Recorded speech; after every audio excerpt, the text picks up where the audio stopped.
Columbia?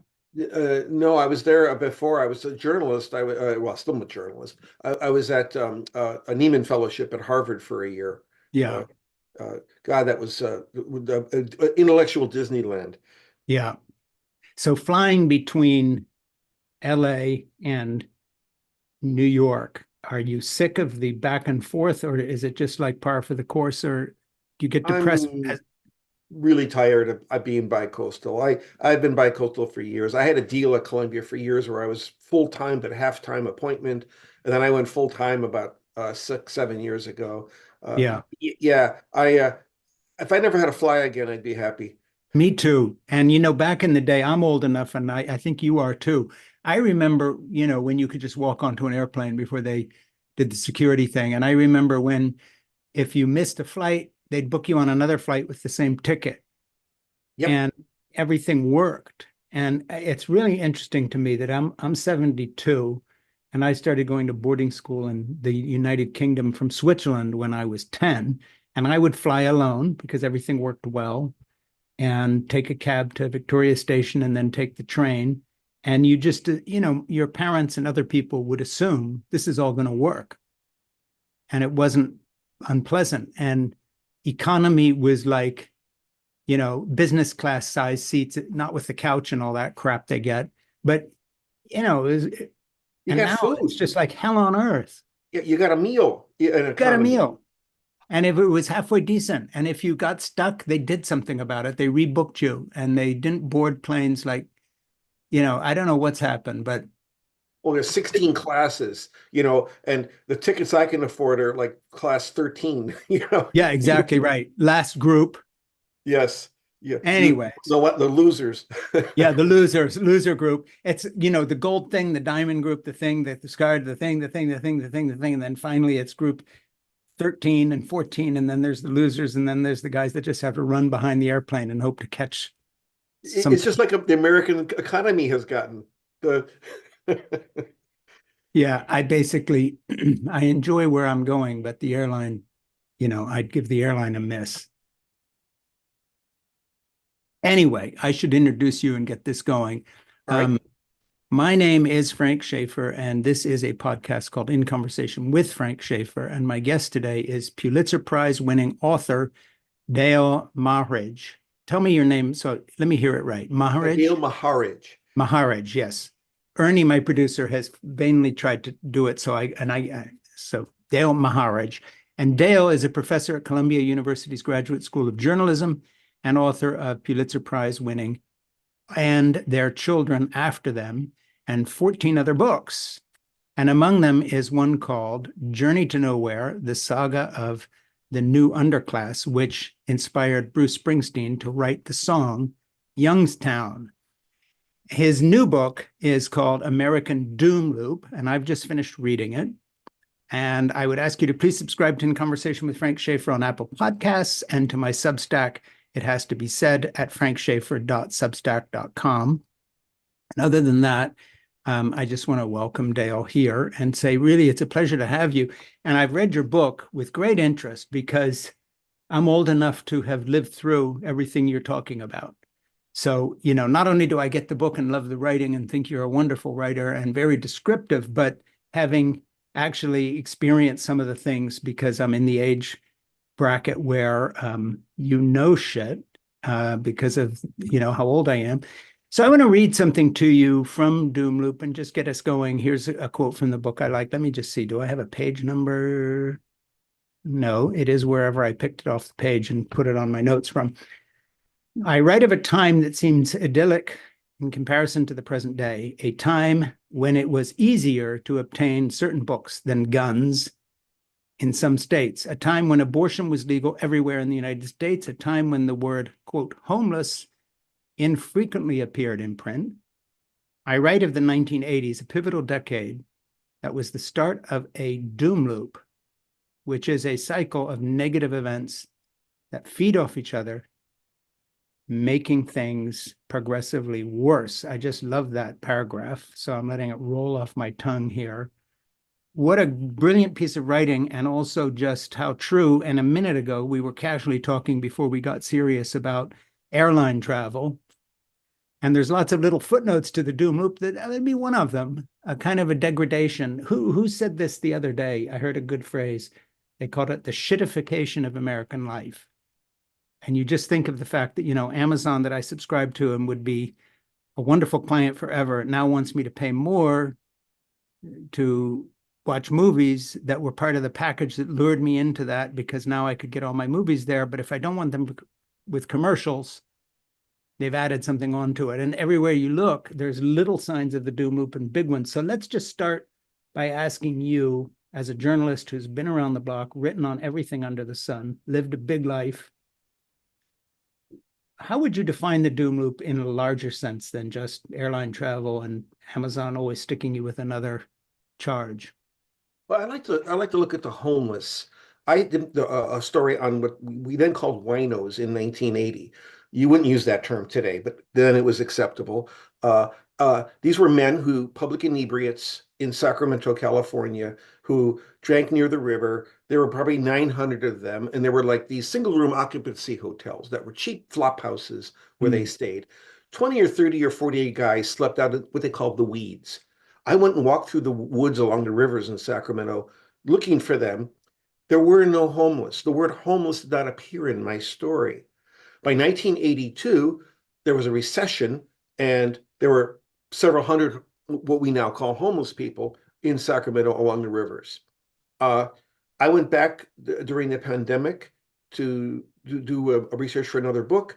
There Mm. were up to 9,000 of them, Mm. uh, exponential increase in numbers.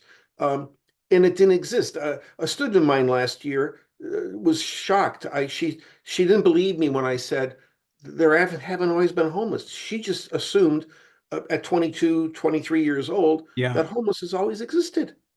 We Yeah. allowed it to happen. That's just one of many doom loops that we've started in the 80s. Yeah.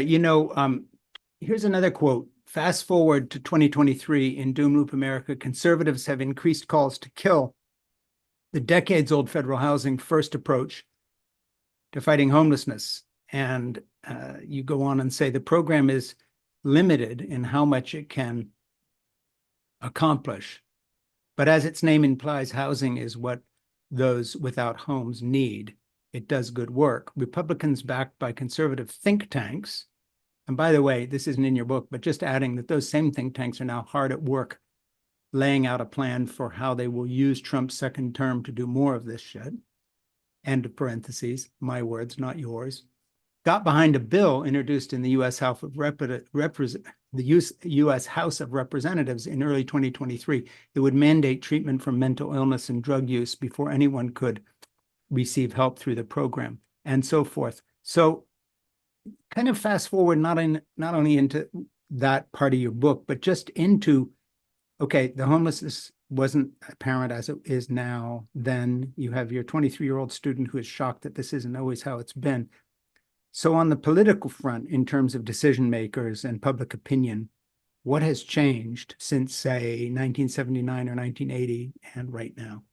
Well, it's twofold. At first, I blame Republicans, and I still do, for doing a lot of things not to help working class people.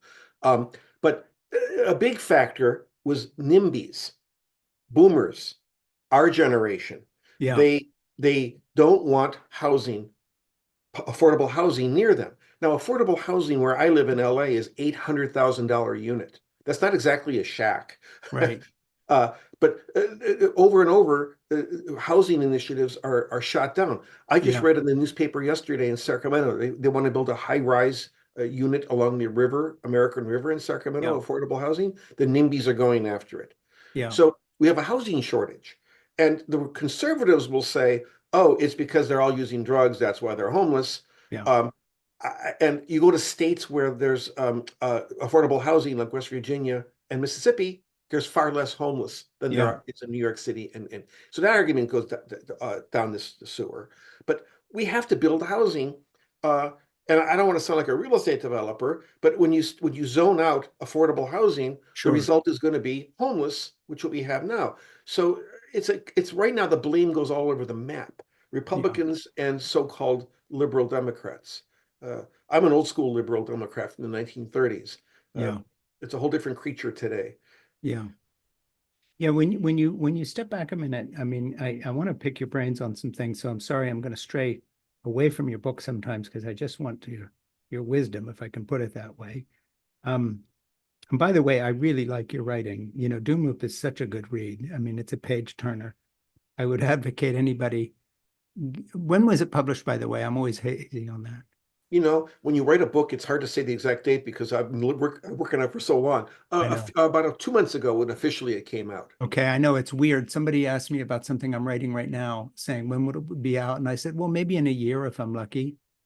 You know, I'm sending it to my people don't get it. They expect, and you know, it's the opposite of instant gratification. It takes years to do, and then then by the time it actually gets published, you've kind of, the soup is very cold on the table. This is, you don't eat it fresh. Anyway, so it's out, and I would advocate people to read Doom Loop for good writing, good journalism, a good slice of life, a good analysis of American life. So to just step back from the book a minute, what do you think about the ideological think tanks like Heritage Foundation that right now are putting together a best of all worlds plan to manipulate a second Trump term in terms of accelerating the doom loop you talk about? Because I think this is a real thing. In other words, we've never had a shadow government waiting in the wings of unelected people who are ready to gut the US government, place their own amateurs in power under a sycophant president who does whatever they say because all he cares about is himself. He has no program other than what they whisper to him. It's a unique situation. And I would really like to pick your brains as someone who's been around and understands this country to try to figure out what is so different about this moment. Because I've been around politics and I used to be on the religious right back in the 70s. I've seen both sides. And even back in, quote, our day, when we were trying to take over the world for Jesus, there was nothing like this. We were outsiders who would occasionally get a meeting with a powerful person, and we thought that was so great because they actually spoke to us. These guys are all insiders now, and the crap they're coming up with really will happen. Oh my gosh. Uh, it's the soup for now is rooted in anger and rage. And you mentioned when you started the show about the song Youngstown. Bruce Springsteen wrote that song. Don't read my first book or just listen to his song. It's Yeah, all there. The yeah, rage. Yeah, they basically there were 50 to 60,000 high-paid steelworking jobs in Youngstown. And there yeah. was a conscious decision by policymakers to abandon industrial. We were going to Mm, be global. We NAFTA was going to come and make free trade even easier. And it screwed people on both sides of the border. Well, in yeah, Youngstown, those 50 or 60,000 jobs are gone. yeah, Um, Bruce sings in his song at one point, I don't want no part of heaven. Uh, uh, I would not do heaven's work well. I rather stand in the fiery furnaces of hell. mm, Uh, so what I saw in Youngstown happen from 1980 till now is it went from Democrat to Trump Republican, and these were there's two men in the book. They're both passed now, unfortunately. The father and son who worked in one of the big mills. It's the subject of Bruce's song, actually. Um, yeah. and the son became a Trumper before he died. Mm, And people wanted to burn it down. Now, my East Coast friends, liberal friends, mm, didn't believe me when I went to Youngstown in 2016 doing reporting before the election. A lot of those people would have voted for Bernie. They were hmm. just raging. They wanted to blow it up. Yeah, So what you're seeing now, not all of it, but a lot of it is the anger vote. Uh, yeah. uh, I'm going to digress real briefly. I did a book in the 1990s called The Coming White Minority, uh, Hmm. about California becoming a white minority state. Yeah, And I had a line in there. It's after the Los Angeles riots. Whites don't riot in the street. They riot at the ballot box. yeah. Good point. Nice line. Hey, I think I screwed up the introduction of your book. I just want to correct it. Um, the book is American Doom Loop, and I think the subtitle, I left something out. Dispatches from a Troubled Nation, 1980s to 2020s. Is that correct? Yes. I got it right this time. Um, I would, if I put my glasses on, I could read everything on my screen, or I could look at the bigger screen over here and not be looking in the right direction. So, I choose to look cooler and screw things up, which is bad. I should just look over here, and it would be like, oh, I'm looking outside and getting inspiration. Anyways, let me get back to this issue of the politics of the moment and the doom loop and the think tanks and all the rest of it. First of all, a little side note. Talk a little more about the Springsteen connection. I think that's so interesting. How did that all happen? Well, I didn't plan for it, that's for sure. The book came out in 1985. It was called Journey to Nowhere. I can argue it's the first book on the homeless in modern times. Yeah. I haven't found another one who came out earlier than us. A bunch have come out since, obviously. 10 years go by. It had its little life. It didn't sell that much. It's not always good to be first with Yes, story. I know that. You get arrows. Pioneers get arrows in the back. Yeah, Um, exactly. so I get a call from somebody who says, Bruce wants to meet you. I was teaching at Stanford then. I'd left newspapers. Yeah. And Michael Williamson, my collaborator, the photographer who did all the pictures, happened to be on the West Coast. So we met Bruce backstage uh, uh, uh, at the Bridge benefit. Very And cool. it was amazing. And I said, "How did you hear how the blank did you hear about our book?" And Yeah. he says, "I bought it when it came out." Bruce went into a bookstore in 1985, bought it, put it on his shelf. Then he reread it and wrote two songs, "New Timer" and the song "Youngstown." Uh, Cool. and yeah, it was. I've been told that's better than the Pulitzer Prize. Yeah, and speaking of which, since we're doing our your famous and name dropping bit here, the Springsteen connection is the coolest. But tell us a little more about the Pulitzer experience, what you won it for, when that happened, and how that changed anything or didn't. Well, the second book that I did with Michael was called And the Children After Them. We went to Alabama and traced the fate of sharecroppers in a very famous book called Let Us Now Praise Famous Men by Yeah. James H.E. and Walker Evans. 50 years later, we go back, and it was a look at poverty a half a century later. Hmm. What did poverty meant sitting behind a mule in 1936, Yeah. planting cotton, and what happened to those people? And like all of my work from the beginning and since has been about working class people, and it's really about big money and workers. And Yeah. big money runs everything. And that's the other thing we're seeing. Trump gets back in. The big money, well, especially the tech bros in Silicon Valley, they're excited about it because it basically the greedification of America just has Yeah. been continuing since the 80s. That's Yeah. that's so all my work has been focused on that, and these sharecroppers were a prism in looking at poverty from the Great Depression to today. And I updated the book again a few years ago and brought it forward. So Hmm. I like to track arcs. I like to show. I tell my students, life is not as a journalist, is not a snapshot. It's a moving picture. Yeah, absolutely. Yeah, I say something very similar, by the way, when people ask me, what do you believe now? As if somehow, you've come to a conclusion. And I say, well, whatever I tell you in the next 10 seconds is today.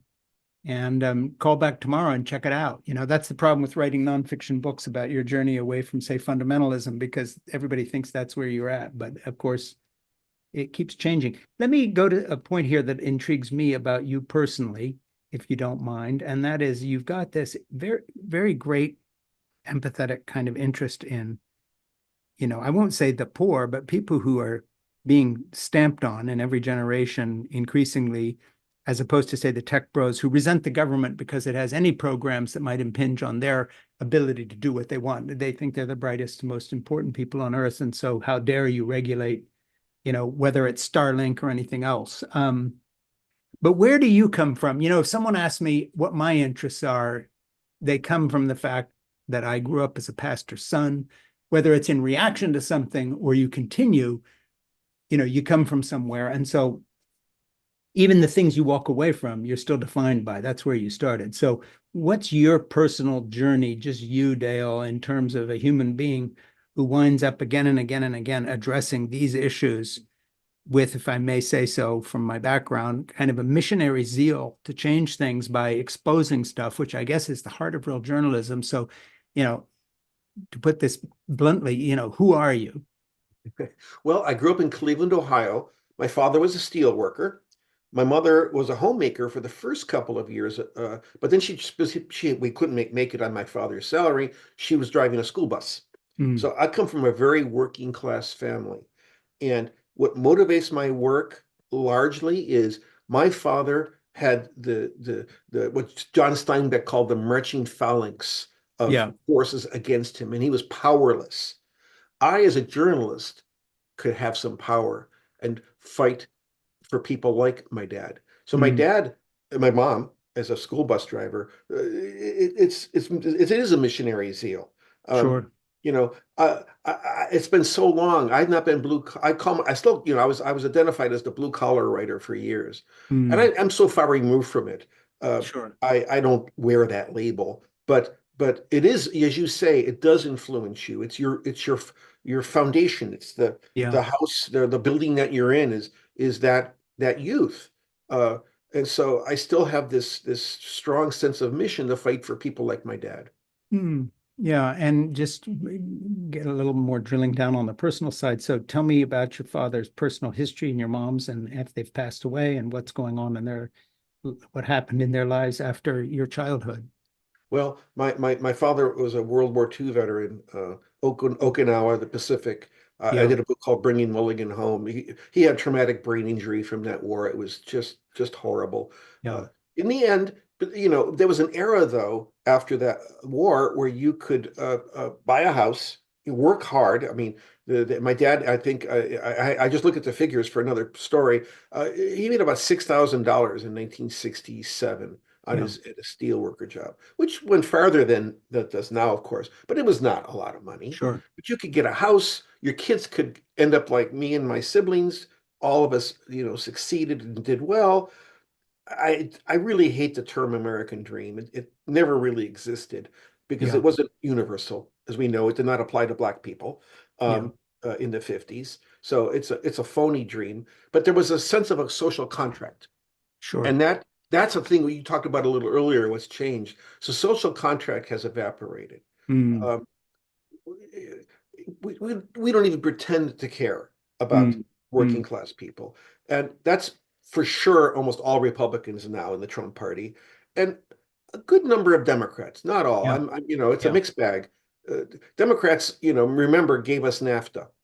Uh, and I talk about a doom loop. So NAFTA happened after the 80s, but in 1996, I recall. Yeah. Uh, uh, uh, I think that was right. So all these jobs suddenly went south of the border, but it also affected Mexico. Mexico had to start buying our corporate corn. So several hundred thousand or more Mexican corn farmers were suddenly jobless. Guess what? You have immigration to the United States because of that. Sure. So that fueled the right wing even more. So big Yeah. money made out, and then it created this other problem. So it affected workers on both sides of the border. It wasn't just American workers who got screwed by Yeah. NAFTA. I don't want to put you on the spot, and we don't know each other well, so I don't know what you're comfortable with. But it seems to me that you would be in a good position to shed some light on something that is of concern to me.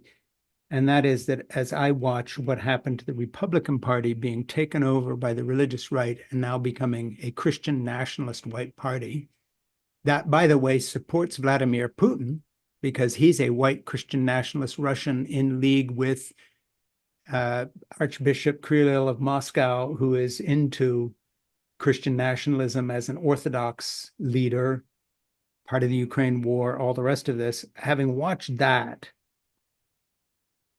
I am not like you. I did not grow up in an American working class family, but I grew up in a very engaged political family. And I know from experience that the Republican Party once was an ordinary political party, whether you agreed or disagreed. Now it's not. It's an extraordinary, weird monster.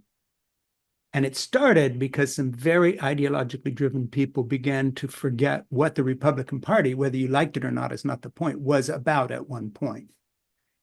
Um, and it seems to me, in watching the Democratic Party in the last 10, 15 years in particular, that the Democratic Party used to be the party of working America. and now is the party of white educated university America.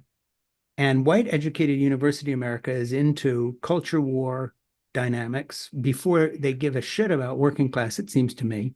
There are no Bruce Springsteens there at all. It's all about culture war stuff and identity politics. You've been in the Democratic working class fold for your life. Please explain to me what's happened in that regard and how you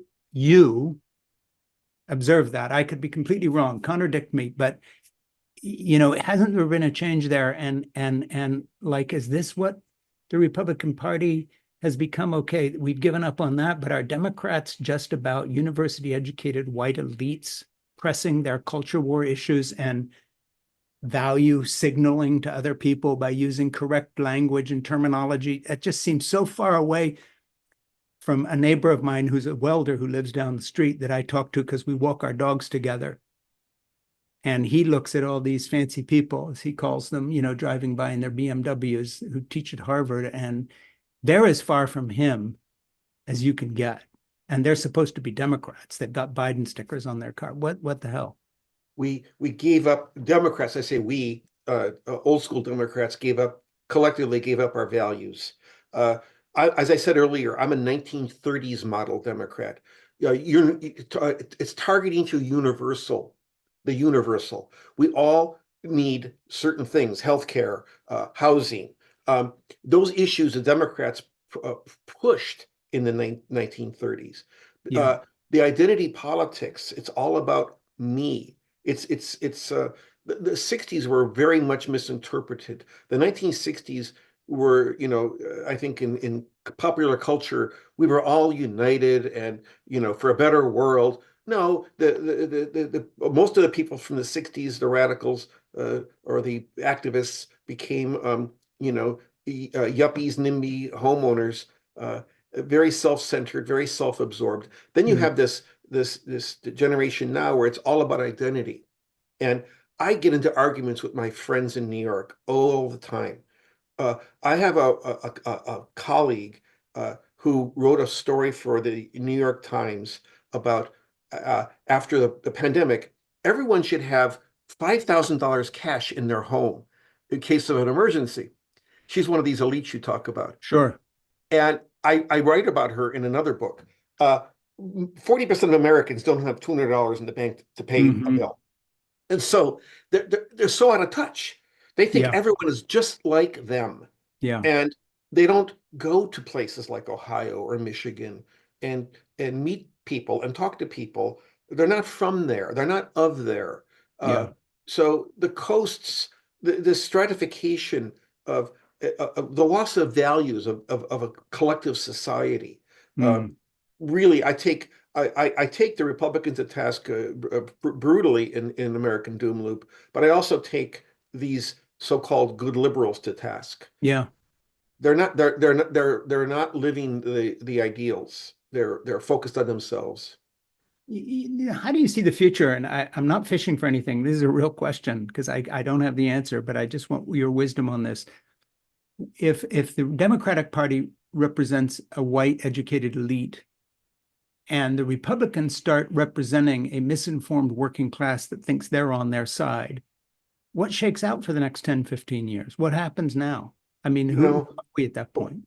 I think I'm a pretty darn good journalist. I do deep dive research. I talk to dozens, hundreds of people for my projects. I'm really bad at predicting the future. Yeah. Pretty much whatever I say won't happen. That's how I feel. I'm old enough to have predicted things that never happened. So I don't know. I don't know where this lands. That's what's so scary about this moment. We've never been here before. Yeah, and it's not like the parties are trading places because the Republicans are liars all the way down. They don't represent anybody. When it comes to Trump, he only represents himself. When the Republican Party has a 50-year program that's put Amy Coney Barrett and others on the court, they've been doing this now for 50 years, Heritage and other people, and now all of a sudden they're very close, a heartbeat away from power again. There's a quote from your book. I really like the line here. It kind of feeds out of this. Now it's time. It's a time of the psycho du jour, with mass shootings so common that many no longer make national news. 98% of the time, It's a dude with a gun. Details conflate. AR-15s, young, alienated male, loner, 30-shot clip, 100-shot drum, bump stock. The parents knew something was wrong. Screams of children. He was suicidal, hated women, hated Jews, hated gays, and trans people. Did reconnaissance. Attack was live streamed. Motive was unclear. You know, you write so well about that. And again, these are symptoms, but somehow get to the heart of the matter. You know, when we don't know what our political parties are doing anymore, and the Democrats are no longer the party of the working class, but into kind of, you know, value signaling, identity politics, the Republicans are lying. And in this chaos, all of a sudden we have homeless people everywhere that didn't used to be there. And then we have these kind of what are supposed to be 100-year storms that are happening once a month or more, you know, literally with the weather, by the way, but also in this case of the mass shootings and so on. In your lifetime as a journalist and a close observer of American life, how does this unraveling fit in with the bigger picture? Because you have to believe there's a pattern here, not a conspiracy, but a pattern.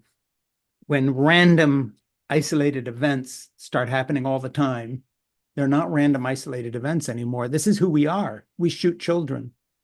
We have homeless people living in tents. We have a Republican Party that's trading place with the Democrats and vice versa in sort of a weird way. The working class is under or unrepresented. And I'm just wondering where these flashpoints, these lightning strikes, what they illuminate about a larger picture and a direction. Again, I'm fishing not maybe for a prediction of the future, but how do you see that? How does this all tie together? Oh my gosh. Well, there's so many threads with the Republican Party is feasting on the anger and rage of the working class. Uh, uh, uh, you know, the Democrats, the line is the economy is doing great, but if you're in Ohio, in Youngstown, it's there's two Americas. Uh, there's the America that's been in a Great Depression since pretty much the 80s. Yeah. The Flint, Michigans, the Youngstown, Ohio's, parts of Appalachia, you know, place like Welch, West Virginia, where I've gone many Yeah. times. These are very poor places. There's two Americas, and and I've been hoping. What my hope for the future is, the Democratic Party stops being the pansy-crats. They're pansies. Franklin Roosevelt welcomed the hatred of the rich in one of his speeches. Yeah. Bring it on, he said, basically, baby. Uh, uh, I want more of that, Yeah. not this waffling. Should we mention, there's a story in today's New York Times, should we mention Trump's felonies? This should be the front and center. Abortion should be front and center. These issues should be front and center. Yeah. Grow some hair on your back, is what I'm saying for Yeah. Democrats. Yeah. That's the only hope. Republicans are going to have to self-immolate. Uh, if Trump gets elected, you know, the economy, everything, you know, and this thing that you mentioned earlier about elites, the Trump people are elites too, moneyed elites who speak the language of we're there for you, the working class person, and they just screw them over and over and over and over. Yeah. So it's up to some Democrats coming forward who actually break from the coronation of Hillary Clinton, the coronation of Joe Biden. This is insane, these last few elections.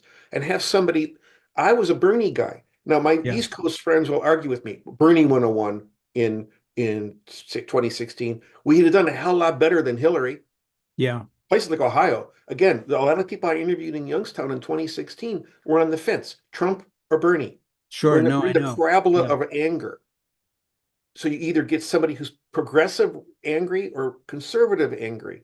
So let's hope we get Bernie. Love Bernie, but he's kind of old. I want younger Bernies. More of that. Let me reintroduce you. We're kind of, I mean, this is In Conversation with Frank Schaeffer. I am Frank Schaeffer. My guest is Pulitzer Prize winning author Dale Maharidge. You got it. Okay. And Dale Maharidge won a Pulitzer Prize. And also there are two Bruce Springsteen songs inspired by his books, and he met Bruce. So cool story. Dale is a professor at Columbia University Graduate School of Journalism and the author of Pulitzer Prize winning And Their Children After Them and 14 other books. And among them is Journey to Nowhere, a saga of the underclass, which inspired the Bruce Springsteen to write a song, Youngstown.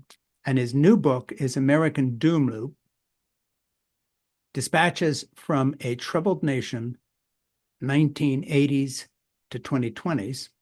That's what we're talking about. And by the way, I'd just like to mention, we would like to make American Doom Loop our offering for It Has to Be Read, which is our book club here that we do. And it would be offered in October. I have a commentary I regularly do on Substack and Facebook and all those places called It Has to Be Said.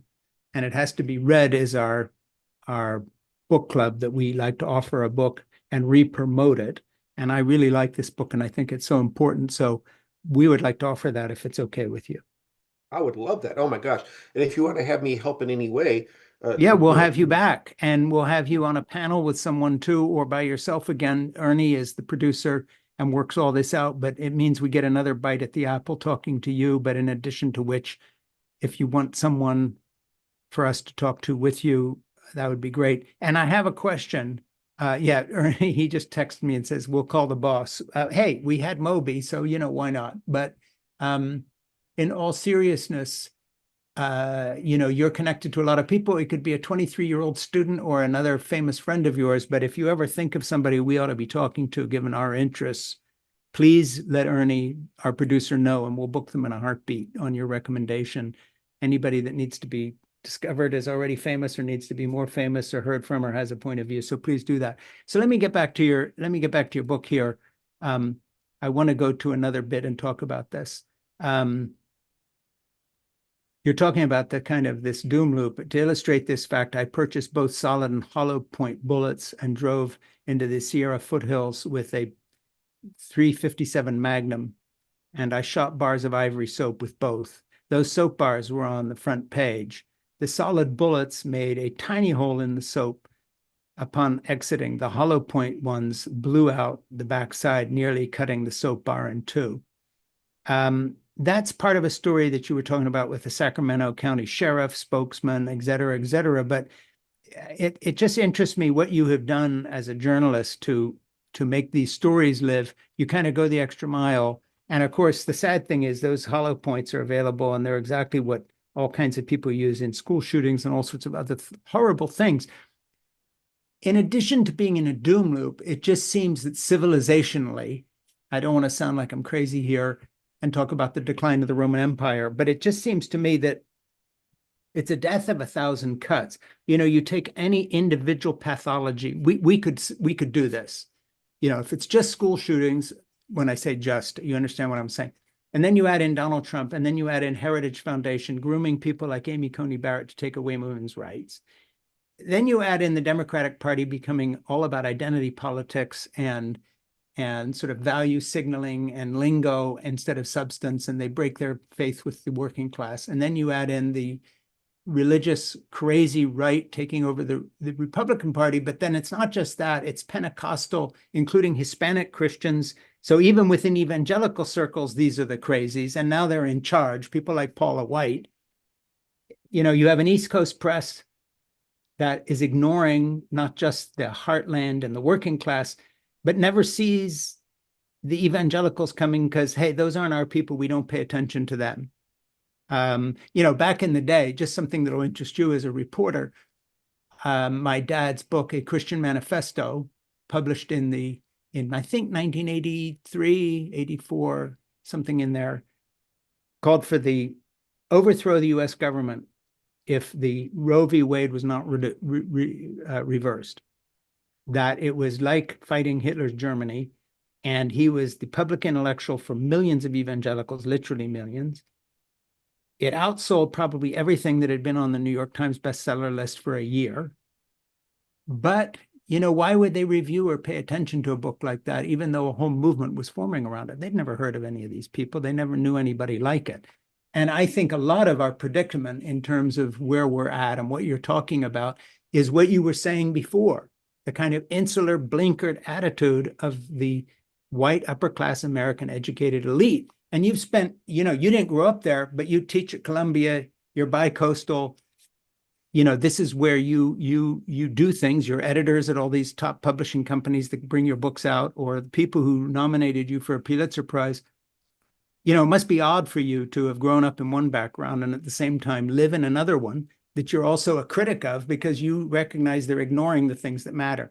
That's a long, rambling, crazy statement, but there's something in there for you to talk about. My thing is, I don't know where I belong, because I've always called myself the hound dog in the house of poodles when I've taught at places like Stanford and Columbia. Uh, there's only a few working class people in my department. Mm-hmm. The rest people are, have a more. And nothing wrong with them. I'm not. They're good people. It's not like Right. but I'm not really them. And when I go back to Ohio now, I'm not them either.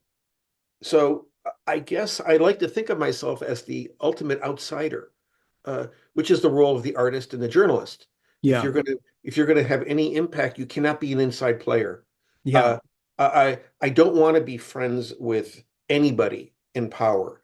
Uh, Yeah. I don't want to. I have a. You'll see in my work. You'll see I have opinions. I talk to, but I talk to everybody.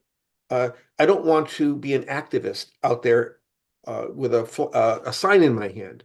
Yeah. My role is to listen, and I in my books I have listened. I talk to people on the right, and it's funny. 80% of the stuff we agree on often. Talk about that. What are some of the things you'd be agreeing on when you talk to people on the right, and describe what kind of people they are? Are they famous right wingers or anybody? Well, after 9/11, I did a book called Homeland, which I would have called something different now because it was the first thing called Homeland. Now everything's called Homeland. Yeah. But I went out into the middle of America to document the rage and anger. And in Chicago, there were two groups. At the time, they were the big right-wing groups: the National Alliance Yeah. and the World Church of the Creator. And I talked to the leaders in both. The one of them had been indicted in a gun battle charge. These were serious players. And the World Church of the Creator guy was a young guy, and it was email was pretty new then. I Yeah. emailed him. I said, look, you're going to look at me, you're going to say I'm a liberal, but I want to hear what you have to say. So we met at this very busy restaurant called the Phoenix Mm-hmm. in Chicago. And he said, yeah, I checked out your work. He said, we agree on more than you think. He Yeah. says, I'm a socialist, and I don't mean national socialist. He says, I'm an environmentalist. We just don't agree about race. So we talked for the next hour and a half, and he very much into economic issues, very much into wanting the environment to be, we were already talking about climate change in those days. It was amazing. Sure. And so at the end of the day, it was race. Came down to that. Well, his name, Eric was his name. I'm sorry, not Eric, John. John, some years later, renounced his racist beliefs. So people are changeable. Yes. But Yes. the lesson in that is when I listened to him, that hour and a half, you take race out of the equation, we agreed on everything. It's kind Yeah. of scary. And I had flack from the left. How dare you talk to those people? Mm-hmm. Uh, and that's the problem. We're not listening to each other. Yeah. So anyway, this goes back to what I was saying earlier. My job description is listening. I have Yeah. opinions, but it doesn't mean I don't want to hear you if I don't agree with you. Yeah, we've run into a little bit of the same thing, that we got some comments from liberals, quote unquote, weird idea of liberalism, saying, well, you talk to the former editor of the Wall Street Journal, they're the enemy. Why would you interview him? And it's like, are you kidding me? I'll talk to anybody, besides which, hello, even if you regard someone as your enemy, don't you want to know about them? I mean, that's how you lose wars, if you don't know who your quote enemy is. And I didn't regard him as the enemy. He was very intelligent. Jerry is a UK. He used to be editor of the Financial Times in London, and this is an erudite, educated person who makes a lot of good points. And we've done that, Jerry Baker, and we've done that consistently. So speaking of identity politics, to go to another step here, this idea that somehow you only ever want to hear people who agree with you, and you're supposed to be doing a podcast that talks to authors with various opinions. And yet there's a lot of people who I know who somehow are offended that you would talk to people like this. And this is so very different than what I grew up believing and thinking and still do. One of the few things I brought with me from my days in my dad's evangelical ministry, was that my parents had an open home and anybody could come in and stay. And of course, they wanted to convince them of the truth of their biblical views and so forth. But the reason his work has lasted is he tried to reach out to other people. And so I remember listening to really interesting discussions with people who my dad was disagreeing with, but politely and articulately, and his own thinking changed over the years because of their influence, on all sorts of points of view. So is that an age thing? I mean, when you talk to younger students, because you're a professor too, so to take your journalist hat off for a minute, talk to me about your students.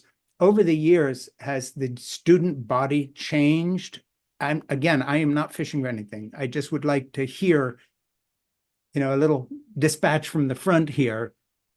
Is there a difference in the way 18 to 19 to 25-year-olds are processing information now? Are they living in little information bubbles the way everybody else is? Are they looking for other points of view? Are they open? How do you feel? It's like everything, you can't typecast any group.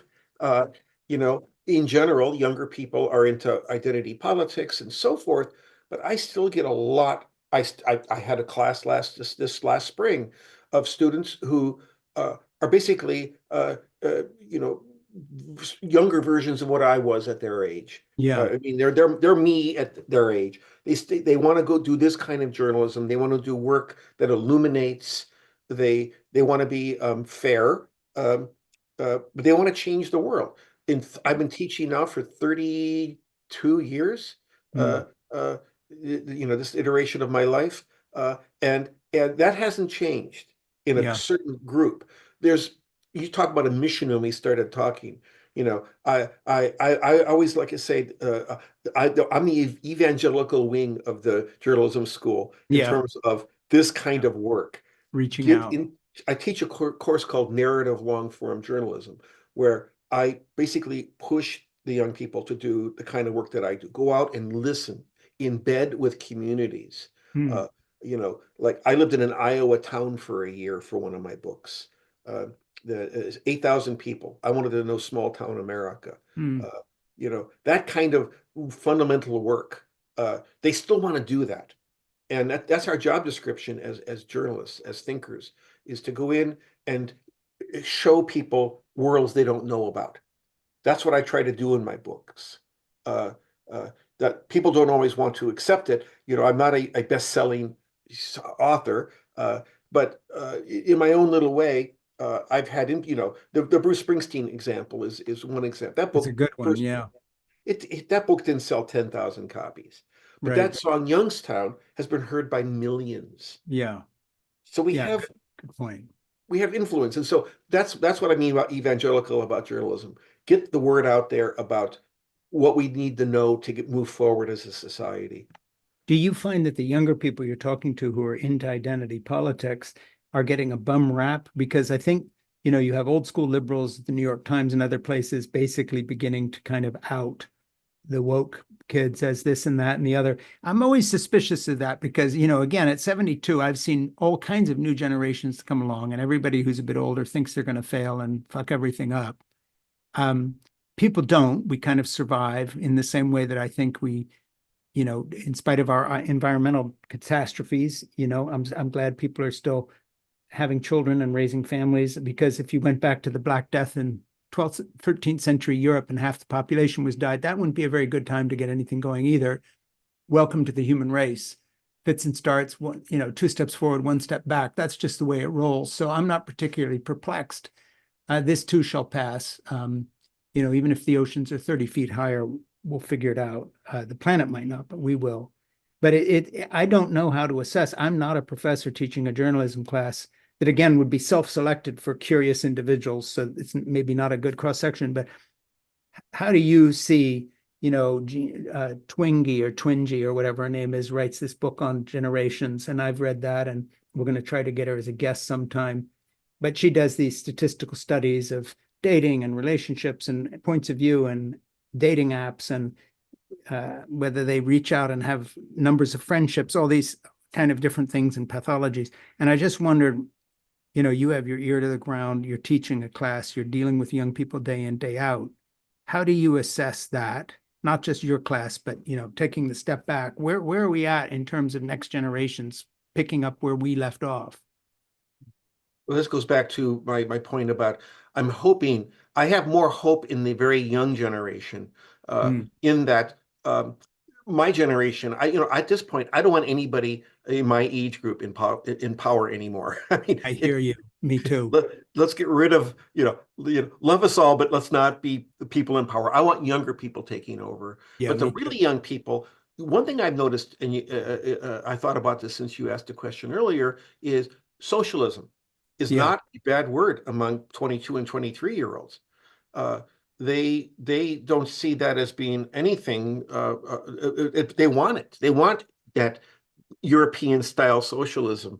mm, They're not going to be able to buy houses. They know it. I just had a conversation with a former student yesterday. He's working on a book now. He just had a child. He's trying to establish himself, and he says, "How do I buy a house? I'll never buy a house." yeah, So they realize they've been screwed, and so of all that I've seen, despite the identity politics, they're angry in a good way.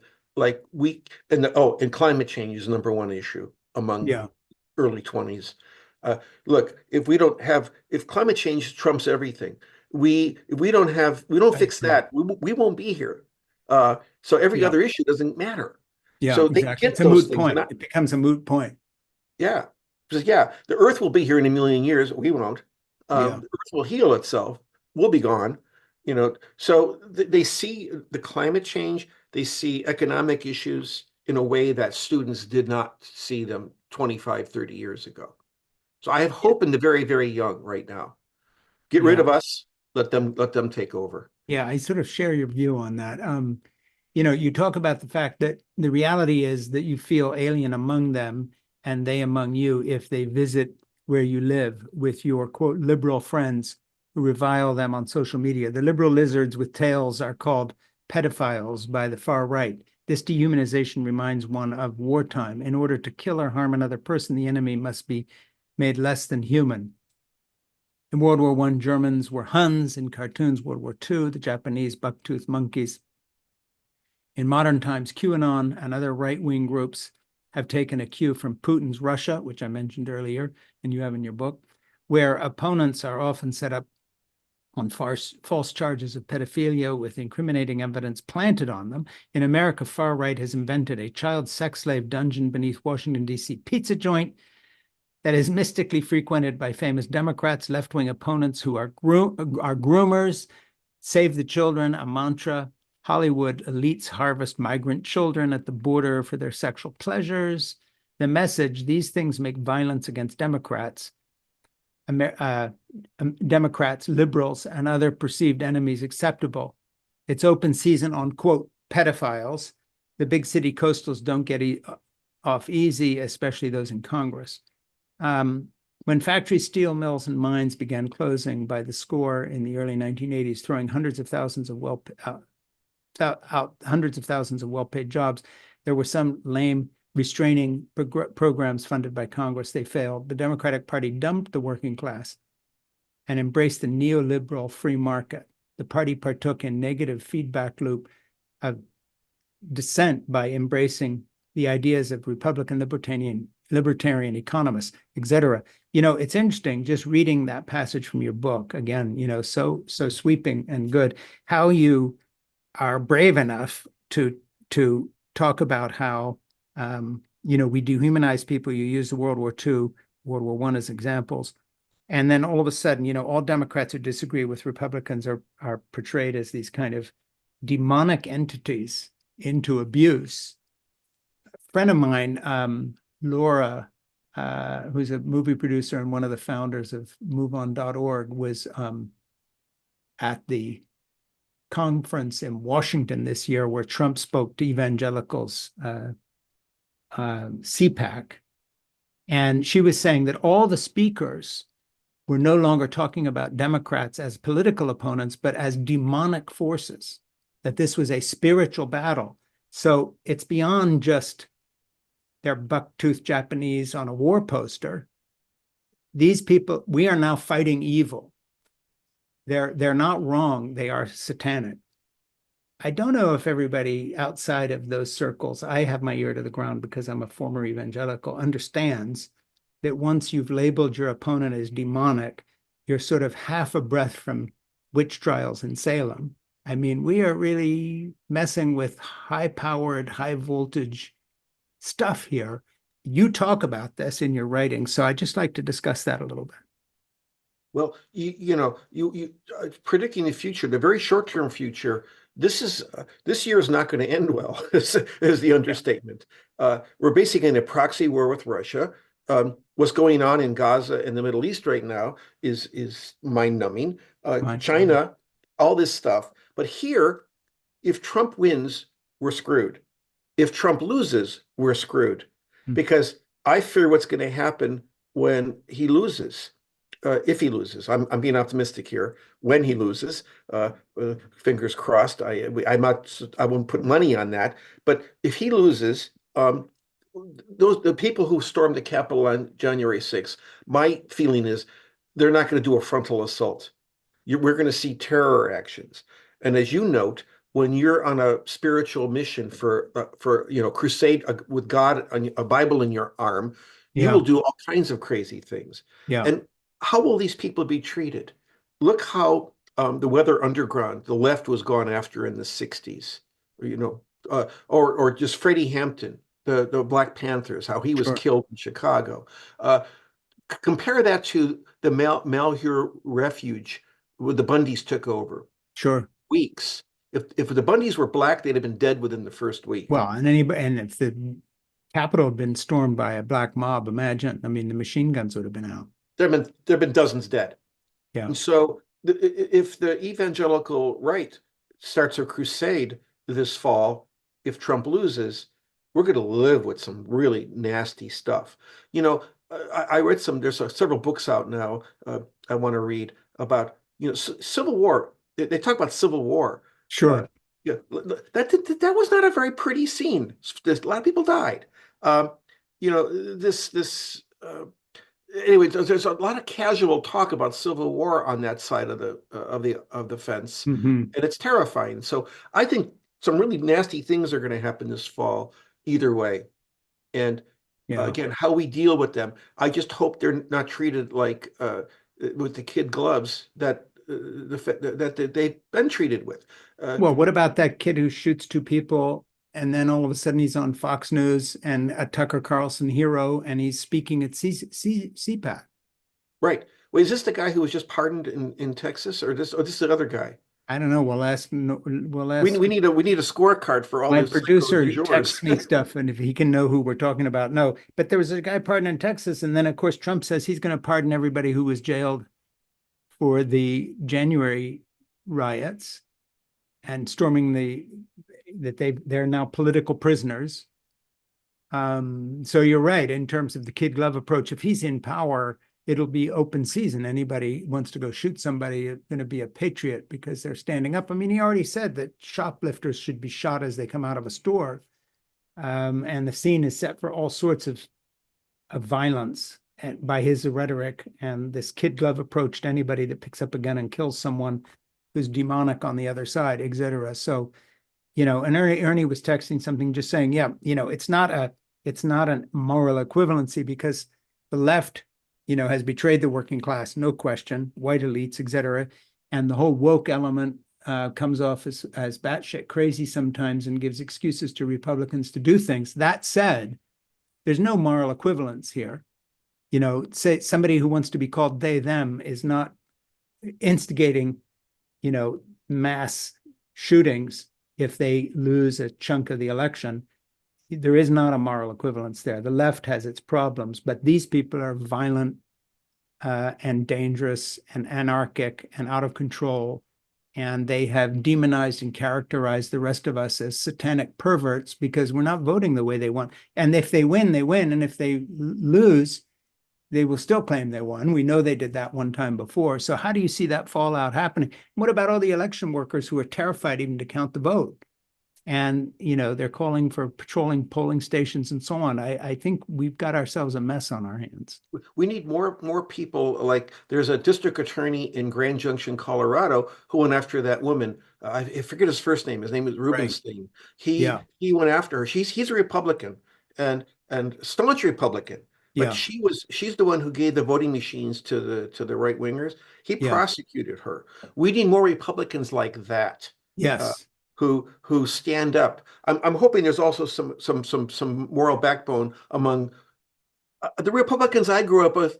I kind of like. I mean, we Yes. Yeah. disagree. I grew up with Republicans. I don't have a problem with them, and a lot of it's over financial, issues, whatever. We can argue about that, but they weren't crazy, and a lot of Republicans today are not crazy. I Right. want them to come forward and take ownership of that party. We need for all of its flaws, we have a two-party system. Well, right now we've got a one-party system. How The, do you see the Supreme Court playing into this? Because it's so clearly weighted 6-4 in favor of not just the Republicans, but the extremist of Republicans. And you see this every time they rule in favor of religious civil liberties while taking away someone else's civil liberties in the name of religious liberties. We know where they'll go on these things. How far would you think the Republican dominated Supreme Court will go in winking and nodding and going along with and empowering these radical crazies of the Republican Party? it terrifies me. We've seen, we've already started seeing hints of that, uh, uh, uh, but I know we're getting near the end here, is we need the Democrats, as I just sum up, to be more forceful in terms of, you know, this is a moral crusade. Yeah. This is I don't mean that in religious terms. No, no, We I understand. we have to hold these people accountable. And anyway, I don't know how to answer that question. My crystal ball is so foggy and so many things. I'm just worried about the immediate future. Yeah. Let me just wind this up by saying again that it's wonderful to have you. We're going to have your book as a selection to our book club. It has to be read. And we will be doing that, I think, in October. So the book is American Doom Loop, good title, Dispatches from a Troubled Nation, 1980s to 2020s. And it's by someone who's actually lived those years, written about them, as a Pulitzer Prize winning journalist, teaches journalism and has for the last 30 years, isn't theorizing about, quote, the young people, but stands up in classrooms every day and does this and writes about these issues, inspired a Bruce Springsteen song, and has done a lot of interesting things. So, Dale, it's been great having you here. I really appreciate it. And you're a good reminder to people that there are actual, real, live, kicking, voting liberals out there who are not all about intolerance and shutting down other voices because you talk to other people. You describe yourself as a kind of an old-fashioned liberal, I guess. Is that a good way to put it? Yes, of the Great Depression era kind of liberal. Yeah. Well, hey, you talk about wanting a new generation put in charge and get rid of the old guys like us, but they still need to hear from that generation because you can remind us where we come from, I think. And that must serve a purpose. You must, while you're talking to your students, have some of them that are really intrigued about your personal history and the kind of breadth of lived experience you bring. Because, of course, the deficit of being young is that you don't have that lived experience. Do they draw upon that in your classes? I hope so. I think they do, but they're all pretty much self-starting. They're all pretty much uh, uh, uh, uh, I don't want to say mini me's because that sounds so arrogant, but I Sure. see myself in them. from when I was their age. So there's my hope is in, for journalism at least, is in these young people I'm seeing. Excellent. Well, hey, everyone get the book. We'll link to it, and you can tell Ernie when I click off here, stay on, so you can talk with him a little bit about the book club aspect and also what you would like posted when we put this anywhere, so that we're promoting however you want to be promoted or have people get in touch with you. And again, remember, if you know of someone who is working in any field that you think we should be talking to, please help us out and tell Ernie that this would be a good person for us to book. Oh, I know some folks. I'll be talking about that. Good. Well, Dale, this has been a real pleasure and genuinely an honor to talk to you. Thank you so much for taking the time with us. Thank you for the wonderful interview. I appreciate it. My pleasure.